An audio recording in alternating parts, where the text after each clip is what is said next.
السلام عليكم ورحمة الله وبركاته. يلا تعالوا نعمل مع بعض ذرة مشوي في البيت. انا لقيت الذرة ده قدامي في السوق، رحت جايباه، قلت اما اجرب. رحت جايبه الذرة، قشرت كوزين ذرة، وقلنا بقى نشويه ازاي؟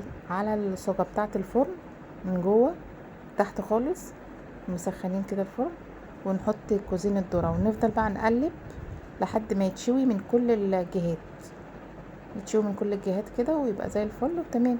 بس كده، شكرا.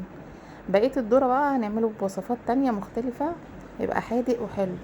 انتظرونا في الفيديوهات الجاية، واوعوا تنسوا تعملوا لنا لايك واشتراك في القناة عشان يوصل لكم كل الوصفات الجديدة وافكار ومن الاخر. يلا، مع السلامة.